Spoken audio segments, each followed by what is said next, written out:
Assalamualaikum warahmatullahi wabarakatuh. Salam sejahtera, Om Swastiastu, Namo Buddhaya, salam kebajikan.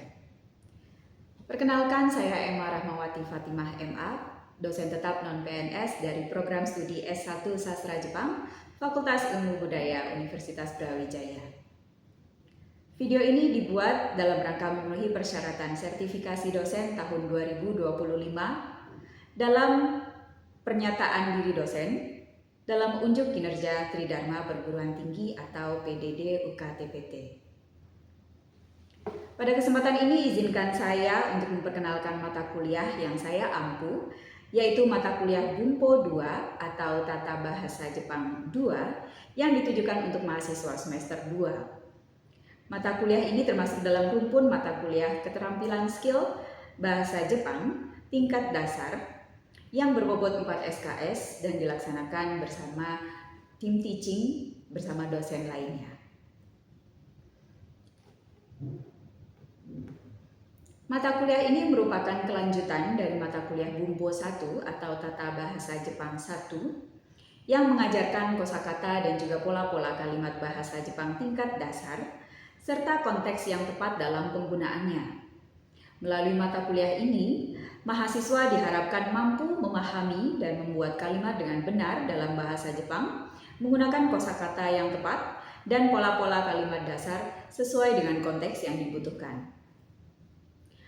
Metode yang digunakan dalam perkuliahan ini yaitu metode hybrid learning, di mana mahasiswa melakukan perkuliahan tatap muka disertai interaksi dan diskusi, serta pembelajaran melalui LMS atau Learning Management System seperti penugasan-penugasan, kuis-kuis maupun tes mingguan.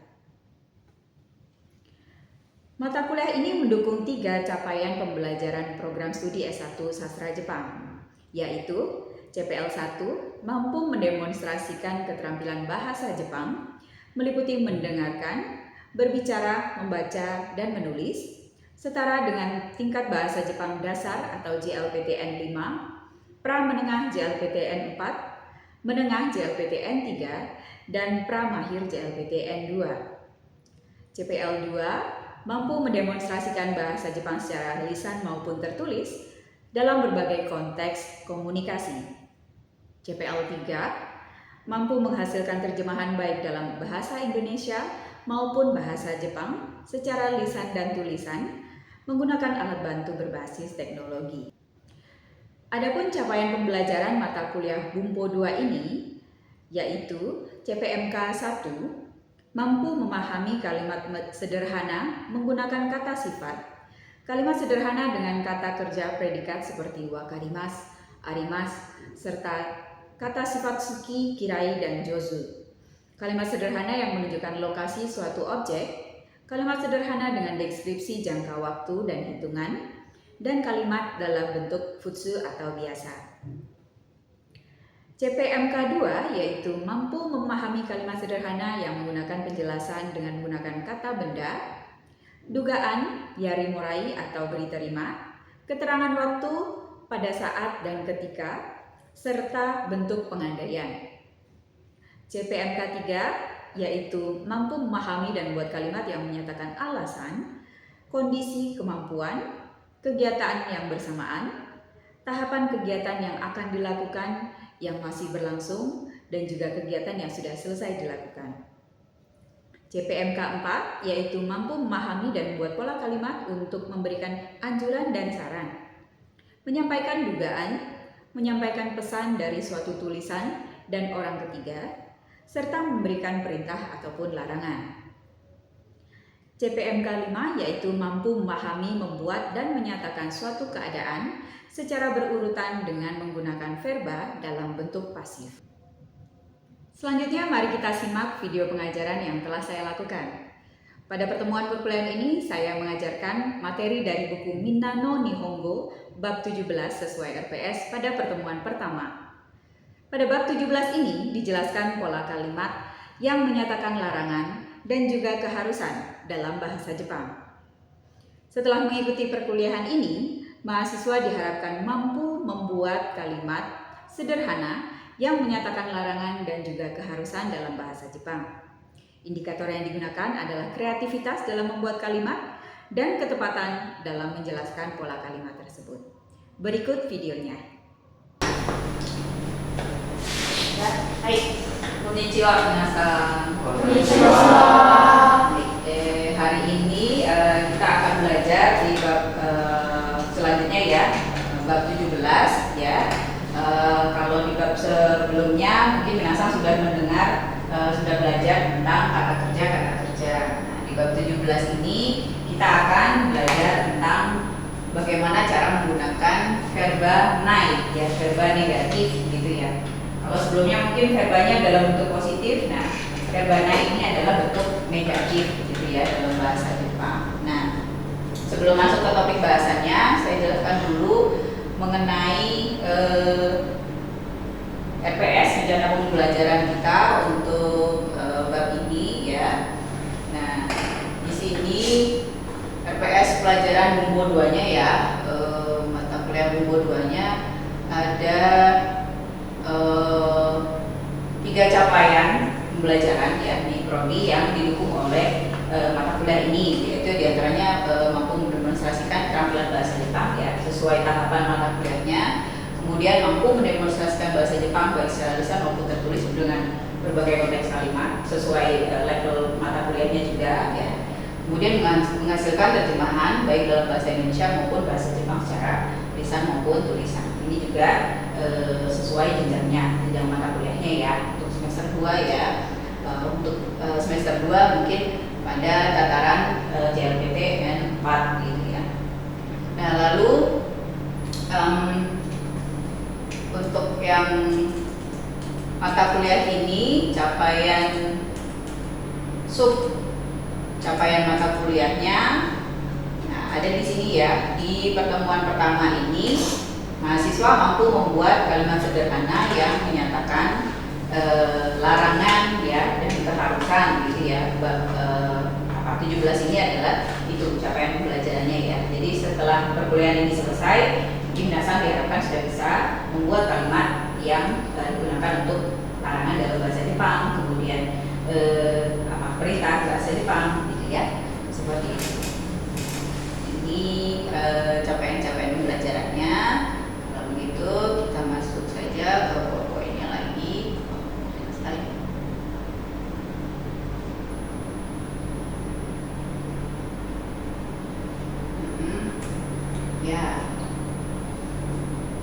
Ya, ini tadi ya, CPMK-nya ada 2, yaitu mahasiswa mau menjelaskan penggunaan kalimat yang menggunakan verba naik tersebut ya dalam berbagai pola kalimat ya.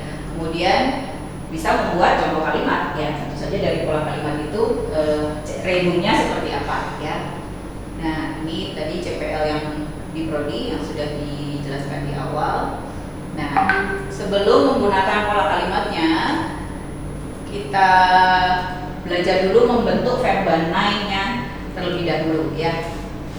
Kalau dulu sudah belajar membentuk kata kerja positif begitu ya, yang berakhiran mas ya, verba mas begitu ya. Nah, verba naik ini diambil dari verba mas tersebut ya. Kalau golongan 1, nah golongan 1 cara membentuknya ya tinggal menghapus kata masnya saja dicoret ya, kemudian diganti dengan naik ya. Misalnya di sini contohnya yomimas gitu ya, yomimas berarti masnya dicoret diganti naik, jadinya yoma naik. Lalu kemudian golongan kedua, kalau golongan kedua sama masnya dicoret diganti naik sunoma gitu ya. Tabemas, nah berarti berubahnya menjadi naik seperti itu. Kalau golongan 3 ada 2, ada kimas dan simas. Kimas jadi naik, kalau simas menjadi naik. Ya, ini bisa dihafal aja kalau yang golongan 3 ya. Lanjutnya, nah sedikit review ya dari prinsip itu tadi. Nah, kalau golongan 1 kaimas berarti bentuk naiknya seperti apa? Kawan naik ya, berubah vokal dan ditambahi naik gitu ya. Lalu berikutnya macimas menjadi makanan. Lanjut lagi, kaerimas menjadi naik. Lanjut lagi, yomimas menjadi naik. Lanjut lagi, shinimas menjadi shina naik. Yobimas menjadi Yoganai. Lanjut lagi. Hanashimasu. Hanasanai. Hai. Isogimasu. Isoganai. So desu ne. Nah, seperti itu ya, berubah vokal lalu belakangnya ditambah dengan kata nai. Ya, golongan 1 selesai. Oh, masih ada satu. Ikimasu menjadi ikanai. Nah, sekarang yang golongan 2. Kalau golongan 2 tidak perlu berubah vokal ya. Kalau golongan 1 tadi berubah vokal. Kalau yang golongan 2 tidak perlu berubah vokal, tinggal mengganti masnya saja. Kalau tabemas jadi tabenai. Orimas. Orinai. Mimas. Hai. Lanjutnya imas. Inai. Lanjut lagi yang kimas jadi konai dan shimas menjadi shinai. Ya. Nah, ini yang akan digunakan pada pola-pola kalimat. Ya, ini baru verbanya saja ya. Pola kalimatnya. Nah, yang pertama adalah ini. Pola pertama adalah kata kerja nai de kudasai ya. Kalau sebelumnya sudah belajar te kudasai ya kan? Verba te kudasai itu bentuk perintah. Nah, kalau yang nai de kudasai karena dia bentuk negatif, kembalikannya perintah, berarti larangan. Betul. Verba nai ini adalah menunjukkan larangan. Gimana caranya melarang dalam bahasa Jepang? Gitu ya. Jangan nani gitu ya. Jangan ngapain gitu ya. Nah, itu pakai pola nai de kudasai ini. Ada beberapa contoh di sini. Saya minta tolong dibacakan ya. Kalimat yang pertama coba. Ada yang mau coba baca? Dari Kak. Hai. Onegaishimasu. 私のことを忘れないでください。はい。私のことを忘れないでください。忘れないでください。Asal katanya dari wasure mas. Nah, masnya dicoret diganti nai gitu ya. Nah, wasure nai de kudasai. Kalimat kedua. Hai. 大丈夫ですから心配しないでください。 Simpai shinai de kudasai. Kalau ini dari golongan ketiga. Simpai shimasu. Nah, ganti dengan simpai shinai de kudasai. Kata kalimat ketiga. Hai, inai. 暑いから触らないでください。 Ya, atsui kara sawaranai de kudasai. Sawaranai dari kata sawari mas. Nah, masnya dicoret diganti nai gitu ya. Jangan menyentuhnya gitu ya. Yang keempat, ini. Ya. この牛乳はもう悪くなったから飲まないでください。 Kono gyunyu wa mou waruku natta kara nomanai de kudasai ya. Air susu ini sudah rusak ya, jangan diminum gitu ya. Nomanai de kudasai jangan diminum gitu ya. Hai. Nah, sekarang coba bikin contoh 1 atau 2 kalimat ya yang pakai pola nai de kudasai. Yang mau coba? Hai. Mas. タバコを吸わないでください。 Tabako suanai de kudasai ya, jangan merokok ya. Tabako suimas, merokok gitu ya. Tapi bentuk larangannya suanai de kudasai. Ada lagi? Coba nai de kudasai. Lagi. Kakanai misalnya. Apa tadi ya? Lupa. Cukup ya mungkin tadi. Oke, itu pola yang pertama. Nai de kudasai larangan. Nah, ini pola yang kedua. Verba nai tetapi masuk ke pola nakereba narimasen. Ada sedikit konjugasinya ya. Nakereba narimasen. Bukan nai tapi nakereba narimasen. Kalau ini menunjukkan keharusan atau kewajiban melakukan suatu aktivitas tertentu ya. Hai. Ada beberapa contoh juga, minta tolong dibacakan. Kalimat pertama. Hai. 授業が終わってから早く家へ帰らなければなりません。 Hayaku ucie kairana kereba nari. Berarti apa nih? Kalau di situ harus kairana kereba nari masen artinya harus pulang. Nih harus pulang cepat-cepat gitu ya. Gitu. Kairana kereba nari masen. Kalimat kedua. Hai. 仕事がたくさんありますから毎日夜まで残業しなければなりません。 Zangyo shinakereba narimasen berarti harus lembur. So, harus lembur sampai malam begitu ya. Mainichi yoru made zangyo shinakereba narimasen. Kalimat ketiga. Hai. 明日学費を払わなければなりません。 Gakuhi, apa gakuhi artinya? Biaya sekolah. Oh, biaya sekolah, uang sekolah ya. Nah, harawana kereba narimasen harus membayar ya, harus membayar biaya sekolah besok gitu ya. Keterangan waktunya ada ashita. Nah, itu beberapa contohnya. Coba bikin sendiri sekarang. Pakai pola nakereba narimasen harus apa gitu kira-kira. Yang bikin? Hai. 明日が試験があるから勉強しなければなりません。 Benkyo shinakereba narimasen. Ya bisa ya. Ada ujian besok jadi harus belajar. Boleh seperti itu ya. Benkyo shinakereba narimasen. Ada lagi yang mau coba bikin? Harus ngapain? Hai. 病気だから食べなければなりません。 Yoki dakara apa misalnya kusurio ya misalnya ya kusurio tabenakereba narimasen. Ya harus makan obat karena sakit gitu ya, boleh. Atau yoki dakara harus pergi ke rumah sakit ya, yoike ikannya kereba narimasen ya, seperti itu. Harus pergi, harus makan obat dan seterusnya. Hai, saya kira seperti itu. Satu pola lagi ya. Sekarang pola yang ketiga masih menggunakan verba naik maksudnya, yaitu pola nakutemo ides. Nah, kalau tadi apa? Larangan, kemudian keharusan, ya ini ketidakharusan. Nah, ini agak beda sedikit tapi apa? Tidak perlu melakukan gitu ya. Intinya ya tidak perlu atau tidak usah melakukan sesuatu. Gitu ya. Nakutemo ides. Gitu ya. Ini ada beberapa contoh juga. Contoh yang pertama, tolong dibaca. Hai. お土産を持ってきなくてもいいです。 Hai, omiyage o motte konakute mo ii desu. Nah, motte konakute mo ii desu berarti tidak perlu membawa oleh-oleh. Betul, tidak perlu membawa oleh-oleh. Ya, bawa boleh, nggak perlu, nggak bawa juga tidak. Maksudnya, hai, yang kedua, yang mau coba baca. Hai.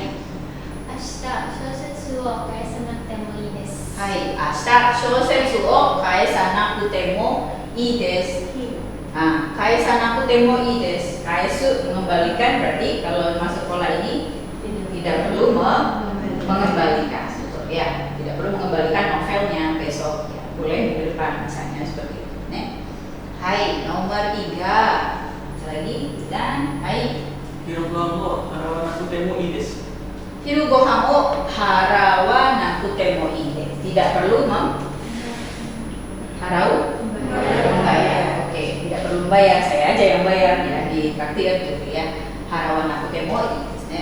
Hai, tsugi 4番. Lagi. Hai.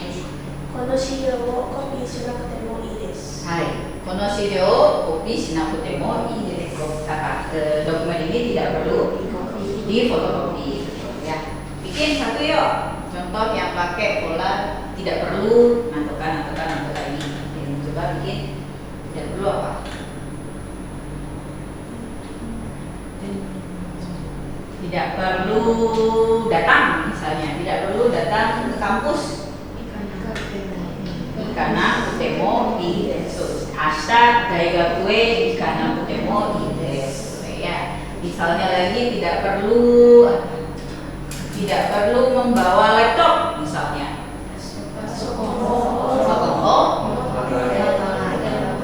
Motte ikan aku temo boleh, kona aku temo ides ya boleh ya, bisa dua versi ya. Baik, seperti itu. Sampai sini ada pertanyaan kah? Harimasen, ada satu tambahan lagi ya.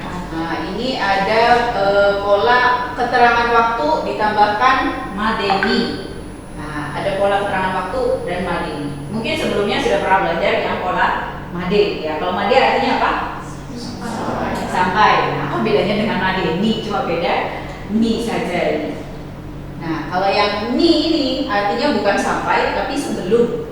Ya, jadi sebelum tenggat waktu yang ditentukan suatu aktivitas itu harus sudah dilakukan gitu ya. Misalnya contohnya ini. Reporto wa shiyogi 12時までに先生に出さなけれ berarti ini mengumpulkannya ke CC sampai jam 12 atau sebelum jam 12 sudah dikumpulkan? Sebelum jam 12 harus sudah dikumpulkan gitu ya. Bukan sampai tapi sebelum jam 12-nya. Gitu. これも同じで、図書館の本は明日までにselesai kereban. Kalau begitu kapan mengembalikannya? Ashtamadeni itu berarti sebelum besok, berarti hari ini harus sudah dikembalikan gitu ya. Bedanya made dengan madeni itu seperti itu. Sebelum deadline-nya harus sudah dilakukan gitu ya. Oke, ini satu contoh madeni. Sebelum nantoka harus sudah apa gitu. Bayar uang kuliah misalnya gimana? Gakuhi o ashtamadeni arawana kereba narimasen. Nah, bisa seperti itu ya. Jadi harus bayar uang sekolahnya sebelum besok ya. Jadi hari ini harus sudah bayar ya. Oke, itu beberapa contohnya ya. Ya, sampai sini ada pertanyaan? Daijoubu desu ka? Kalau begitu setelah ini kita lanjutkan mengerjakan renshu ya, renshu A dan renshu B di buku Minami Nihongo. Oke, hai. Terima kasih. Assalamualaikum warahmatullahi wabarakatuh. Waalaikumsalam warahmatullahi wabarakatuh. Demikian video pengajaran yang saya buat. Saya berharap melalui video ini dapat tersampaikan metode pengajaran yang telah saya lakukan dan saya berikan kepada mahasiswa. Saya menyampaikan terima kasih kepada Ketua Program Studi S1 Sastra Jepang dan rekan-rekan sejawat, dan juga para pimpinan Fakultas Ilmu Budaya Universitas Brawijaya yang telah memberikan dukungan dan penilaian kepada saya. Yang terakhir, saya sampaikan terima kasih kepada Kementerian Pendidikan, Riset Sains dan Teknologi yang telah memberikan kesempatan kepada saya untuk mengikuti sertifikasi dosen ini. Semoga saya dapat memenuhi persyaratan yang diberikan dan berhasil memperoleh sertifikasi dosen. Akhir kata, saya ucapkan terima kasih sekali lagi kepada seluruh pihak yang tidak dapat saya sebutkan satu persatu. Wassalamualaikum warahmatullahi wabarakatuh.